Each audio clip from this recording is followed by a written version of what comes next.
Halo, salam jumpa teman-teman. Salam jumpa, salam sehat, dan salam satu tujuan teman-teman ya. Teman-teman, karena kita hari ini di kebunnya Pak Jujuk ya. Ini di kebunnya Pak Jujuk. Kita karena ini sudah waktunya ngerawat pisang tanaman Pak Jujuk ini. Nah, sudah segini-gini teman-teman, umur 1,5 bulan, hampir 2 bulan lah ini.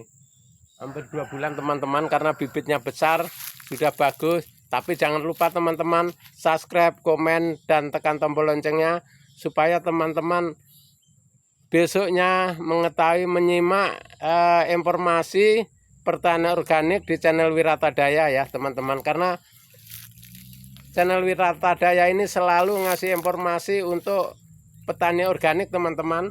Di Kalimantan Timur ini kita selalu bikin pupuk organik, makanya kita petaninya petani organik, kita arahkan untuk teman-teman tani kita cara budidaya tanaman pisang kita pakai pupuk organik. Jadi teman-teman, untuk pembahasannya teman-teman, inilah rumput ini teman-teman, kita buatkan lubang dulu ya. Kita buatkan lubang dulu di atasnya kita lubang. Terus rumput ini kita tebas ya, pakai mesin rumput kita masukkan di situ.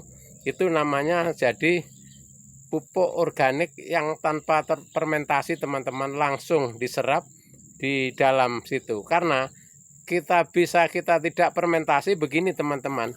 Untuk cara logika kita belajar dari alam. Contohnya kayu-kayu di hutan, pohon-pohon bambu di hutan itu nggak ada yang mupuk teman-teman, tapi suburnya luar biasa.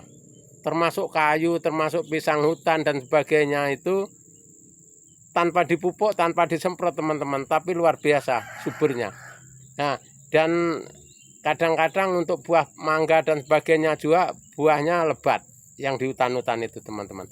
Jadi inilah kita ambil cara inilah teman-teman, kita cari jalan pintas untuk meringankan bebannya petani teman-teman. Kita bikin pupuk organik itu teman-teman, supaya kita petani itu bisa hasil tapi tidak mengeluarkan banyak biaya teman-teman ya.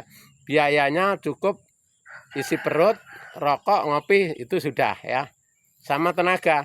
Tapi kalau udah ada isi perut sama rokok sama kopi, insya Allah tenaga kita pasti gaspol teman-teman ya. Disitulah kita mengurangi beban pengeluaran untuk petani teman-teman. Kita nyiptakan untuk pupuk organik, jadi pertanian organik begitu teman-teman ya. Jadi nah, ini segini lebarnya punya Pak Jujuk ini. Enggak ada satu pohon pun yang pakai pupuk kimia teman-teman ya. Jadi ini contohnya. Nah, suburnya begini.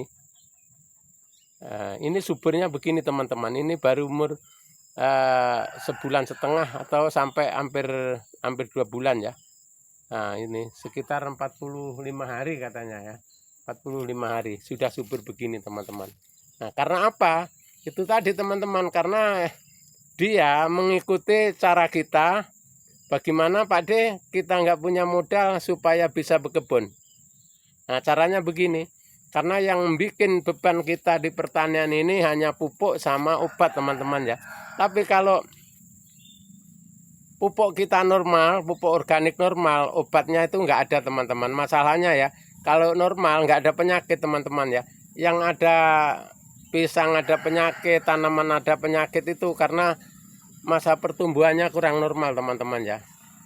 Masa pertumbuhannya itu kerdil, jadi kurang normal, akhirnya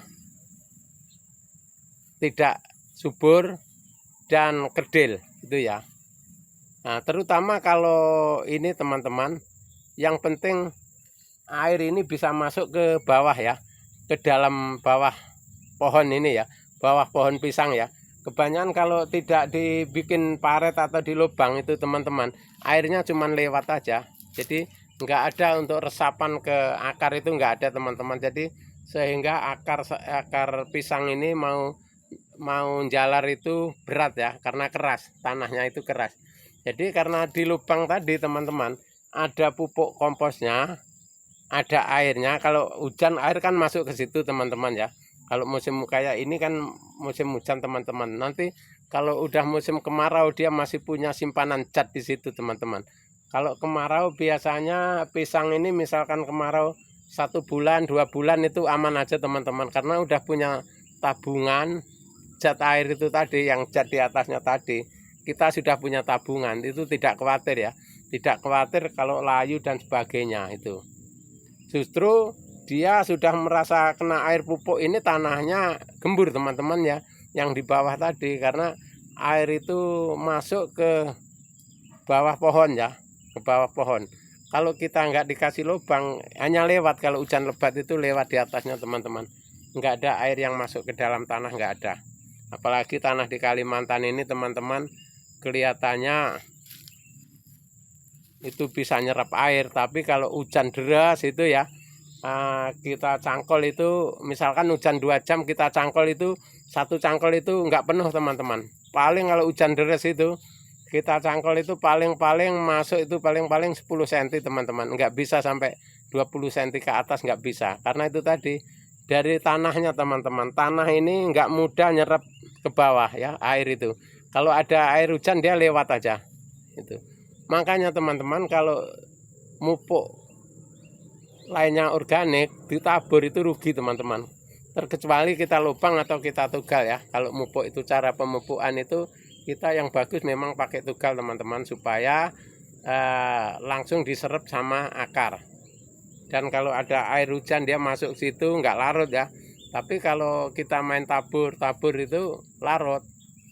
Itu cara pemupukan di kalau pakai pupuk kimia teman-teman. Tapi kalau pakai pupuk organik kayak kita ini teman-teman, itu aman dan terkendali ya. Tidak ada masalahnya. Yang penting capek istirahat gitu masalahnya.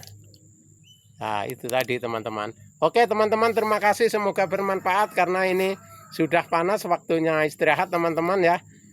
Besok sampai jumpa di video kita yang akan datang. Mudah-mudahan teman-teman sehat selalu, bisa nyimak selalu setiap hari. Oke, terima kasih.